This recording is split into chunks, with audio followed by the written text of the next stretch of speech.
नमस्कार, मी कल्याणी निंबाळकर. मी इयत्ता 9वीमध्ये आहे. माझ्या शाळेचे नाव girls high school junior college Bhor आहे. मी आज स्मार्ट शेतीबद्दल माहिती सांगणार आहे. नमस्कार, माझे नाव राजनंदिनी विजय तायडे. मी इयत्ता 9वीत आहे.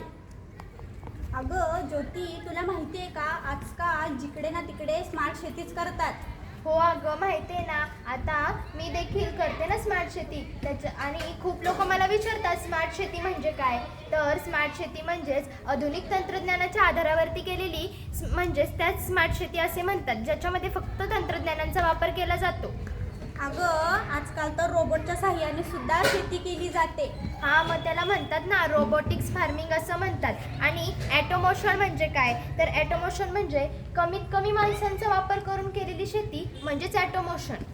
हो, ड्रोनच्या साहाय्याने सुद्धा शेती करतात. हो, करतात ना. अगं माझ्या शेतामध्ये पण ड्रोनच्या साहाय्याने मी शेती करते ना. अगं पण ड्रोनच्या साहाय्याने कशी शेती होईल? अगं खूप फायदा आहे ड्रोनचा. ड्रोनच्या साहाय्याने कशी शेती करतात म्हणजेच पीक सुरक्षित राहते, आपल्या जमिनीची प्रत कशी आहे हे तपासली जाते, किंवा आपले पिकाचे उत्पादन कसे होते आणि शेतावरती फवारणी देखील केली जाते, तेही ड्रोनच्या साहाय्यानेच केली जाते. अगं स्मार्ट शेतीमुळे आपल्याला पीकही जास्त येते. हो, येते ना. आणि आता बघतेस ना, चीन, अमेरिका, जपान अशा अनेक देशांमध्ये स्मार्ट शेती केली जाते. जी शेती आपण आजपर्यंत कुठे पाहिली नाही, ती त्यांनी शोधून काढली. म्हणूनच याला शहरी मॉडेल असे म्हणतात. स्मार्ट शेती करताना नेहमी सेंद्रिय खतांचाच वापर केला पाहिजे आणि जमिनीची प्रत कशी आहे हे सुद्धा बघितलं पाहिजे.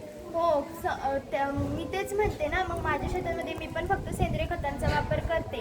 आणि आता विचारतात लोक की स्मार्ट शेती म्हणजे काय. तर स्मार्ट शेती म्हणजे आणि विचारतात सुद्धा की स्मार्ट शेतीचे फायदे काय. तर त्याच्यामुळे आपले पिकाचे उत्पादन जास्त होते, आपले शेतामध्ये कचरा कमी होतो आणि संसाधनांचा वापर देखील कमी केला जातो. आणि याच्यामध्ये एवढ्या संसाधनांचा वापर कमी करून देखील पिकाचे उत्पादन जास्त होते आणि आपल्याला पीक भरपूर मिळते.